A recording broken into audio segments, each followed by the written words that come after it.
എപ്പോഴെങ്കിലും ഇവർ കൈ കാണിക്കാറുണ്ടോ? എത്ര ജനപ്രതിനിധികളൊന്നും പറയട്ടെ, പൂർത്തീകരിക്കട്ടെ. എത്ര ജനപ്രതിനിധികളാണ് അങ്ങോട്ടും ഇങ്ങോട്ടും പോകുന്നത്? ഇപ്പോൾ ഞങ്ങളുടെ തൊട്ട് മുന്നിൽ വാഹനങ്ങളുണ്ട്, ഞങ്ങളുടെ പിന്നിൽ വാഹനങ്ങളുണ്ട്. അപ്പോൾ ഒരു വാഹനം നിർത്തുന്നു, ഞങ്ങൾ വളരെ പോസിറ്റീവായിട്ടാണ് അതിനോട് സഹകരിച്ചത്. ഞങ്ങൾ വണ്ടി നിർത്തുന്നു, MP-യുടെ മുഖത്തേക്ക് ടോർച്ച് അടിക്കുന്നു, ഓക്കെ ആയിക്കോട്ടെ. എന്നിട്ട് ടോർച്ച് വെച്ചിട്ട് തന്നെ, ഒരു വാക്കുപോലുമില്ല, ടോർച്ച് വെച്ചിട്ട് തന്നെ വളരെ ഇൻസൾട്ടിംഗ് ആയിട്ട് പുറത്തേക്ക് ഇറങ്ങാൻ പറയുന്നു. ഞങ്ങൾ എല്ലാവരും പറയും, ഞങ്ങളതൊരു തമാശയായിട്ടാണ് എടുത്തത്. ഞങ്ങൾ പുറത്തേക്ക് ഇറങ്ങുന്നു, MP-യോട് ഡിക്കി തുറക്കാൻ പറയുന്നു, ഡിക്കി തുറക്കുന്നു, പെട്ടിയെടുത്ത് വെളിയിൽ വെക്കാൻ പറയുന്നു, പെട്ടിയെടുത്ത് വെളിയിൽ വെക്കുന്നു. അത് കഴിയുമ്പോൾ തിരിച്ചെടുത്ത് വെക്കാൻ പറയുന്നത് അത് ഇൻസൾട്ട് ചെയ്യാൻ വേണ്ടിയിട്ടാണ്, അത് പരിശോധിക്കാൻ വേണ്ടിയിട്ടല്ല. ഒരു പെട്ടിയെടുത്ത് പുറത്ത് വെച്ചാൽ ഇപ്പോൾ സ്വാഭാവികമായിട്ടൊരു വണ്ടി റാൻഡം ചെക്കിങ് ആയിക്കോട്ടെ, അവർക്കെങ്കിലും എന്തെങ്കിലും ഇൻഫർമേഷൻ്റെ അടിസ്ഥാനത്തിലായിക്കോട്ടെ. രണ്ടായാലും ചെക്കിങ് എന്ന് പറഞ്ഞാൽ എന്താണ്? പെട്ടിയെടുത്ത് അടച്ചിരിക്കുന്ന പെട്ടി പുറത്തെടുത്ത് വെച്ചാൽ അതിനകത്ത് എന്തെങ്കിലും ഉണ്ടോ ഇല്ലയോ എന്നുള്ള അവർക്ക് എങ്ങനെയത് ബോധ്യമാവുക? അതപ്പോൾ ഇൻസൾട്ട് ചെയ്യാൻ വേണ്ടിയിട്ടില്ല. കാരണം അവിടെ കുറേ ആളുകളുണ്ട്, കുറേ ആളുകളുടെ മുന്നിൽ അതൊന്ന് ഇൻസൾട്ട് ചെയ്യുക, ഒന്ന് ഷെയ്ഡി ആയിട്ട് നിർത്താൻ ശ്രമിച്ചു നോക്കാം എന്നൊക്കെ പറയുന്നതാണ്. അപ്പോൾ സ്വാഭാവികമായിട്ട് അതൊരു ഇൻസൾട്ട് തന്നെയാണ്. ഞങ്ങൾ നിരന്തരമായി ആവശ്യപ്പെടുന്നുണ്ട്, അതിൻ്റെ വിഷ്വൽസ് ഞങ്ങൾ തരാം. നിരന്തരമായി ഞങ്ങൾ പറയുന്നുണ്ട്, നിങ്ങൾ പെട്ടി തുറന്നു നോക്കൂ. അപ്പോൾ പറഞ്ഞ് ഞങ്ങളത് ബോധ്യപ്പെട്ടു. നമ്മൾ പറഞ്ഞ് അതെങ്ങനെയാണ് ബോധ്യപ്പെടുന്നത്?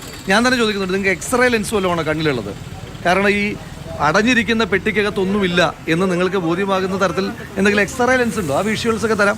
ഒരു വിഷ്വൽ മാത്രമല്ല ഉള്ളത്. അപ്പോൾ ആ വിഷ്വൽസും കൂടെ വരുമ്പോൾ നിങ്ങൾക്ക് കുറച്ചും കൂടെ ക്ലാരിറ്റി കിട്ടും. അപ്പോൾ അത് വളരെ ഇൻസൾട്ടിങ് ആയിരുന്നു. അത് പിന്നെ അങ്ങേയറ്റം ബയാസ്ഡ് ആണ്. അപ്പോൾ അതിനോട് സ്വാഭാവികമായ ഇറിറ്റേഷൻസ് ഉണ്ട്. അത് നിങ്ങൾക്കായാലും ഞങ്ങൾക്കായാലും ഉണ്ടാകുന്ന ഇറിറ്റേഷൻ അല്ലാതെ പരാതി ജനങ്ങൾ കാണുന്നുണ്ടല്ലോ. ഞങ്ങളുടെ പരാതിയെല്ലാം ജനങ്ങളുടെ മുന്നിലുണ്ട്. ആ പരാതി ജനങ്ങൾ കാണുകയും ചെയ്യും, അവരതിനോട് റിയാക്ട് ചെയ്യുകയും ചെയ്യും. അല്ലാതെ ജനങ്ങൾ പാരിതോഷികം തരും, ജനങ്ങൾ പാരിതോഷികം കൊടുക്കും, ജനങ്ങൾ അതിൻ്റെ പാരിതോഷികം കൊടുക്കും. കാരണം ഒരു ഗുഡ് സർവീസ് അല്ലല്ലോ അത്. That is not a good service. അതൊരു ഇപ്പോൾ പറഞ്ഞല്ലോ, ഏതൊരു ഉദ്യോഗസ്ഥനും ഇത് ഇപ്പം ജനപ്രതിനിധികൾ ജനങ്ങൾക്ക് മുകളിലാണെന്നോ കോമൺമാന് മുകളിൽ എന്തെങ്കിലും ഒരു ആനുകൂല്യമാണെന്നോ ഒന്നുമല്ല പറയുന്നത്. നിങ്ങൾ സാധാരണ ജനങ്ങളെ ഇൻസൾട്ട് ചെയ്യാൻ പാടില്ല. ഒരാളുടെ വണ്ടി തടഞ്ഞു നിർത്തി പെട്ടിയെല്ലാം എടുത്തു വെക്കാൻ പറഞ്ഞിട്ട് സാധാരണ ഞങ്ങളെല്ലാം ഏറ്റവും സാധാരണക്കാരാണ്. അത് ചെയ്യുന്നതിനാണ് പെട്ടിയെടുത്ത് താഴെ വയ്ക്കാൻ പറഞ്ഞതിന് ശേഷം പരിശോധനയായിരുന്നെങ്കിൽ അവർക്ക് ആ പെട്ടി തുറന്നിട്ട് പൊക്കോളാൻ പറയാം. അതെങ്കിൽ പുറത്തേക്ക് എടുത്തു വെച്ചാൽ അനി പൊക്കോ എന്ന് പറയുമ്പോൾ എൻ്റെ ഒരു ഇൻറ്റൻഷൻ ശരിയല്ല എന്ന് തോന്നിയപ്പോൾ അപ്പോൾ സ്വാഭാവികമായിട്ട് പ്രതികരിച്ചത്. അതൊന്നും ഒരു ഇൻസൾട്ടൻ്റ് ഇൻറ്റൻഷനായിട്ടാണ് ഞങ്ങൾക്ക് അപ്പം അനുഭവപ്പെട്ടത്. പക്ഷെ ഞങ്ങൾക്ക് അതിനകത്ത് പരാതിയൊന്നുമില്ല. ഒരു കാര്യം നിങ്ങൾ ശ്രദ്ധിക്കുക, ഞങ്ങൾ ഇതുമായിട്ട് ഒരു ഘട്ടത്തിലും സഹകരിക്കാതിരുന്നിട്ടില്ല.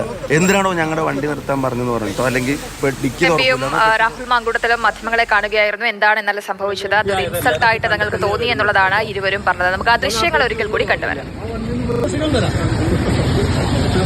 ഇലക്ഷൻ കമ്മീഷനല്ല, ഞങ്ങളിത് ആദ്യമായിട്ട് പൊട്ടി മുളച്ചിട്ട് MLA MP ആയതല്ല. അതൊക്കെ കണ്ടിട്ട് തന്നെയാണ് വരുന്നത് കേട്ടോ.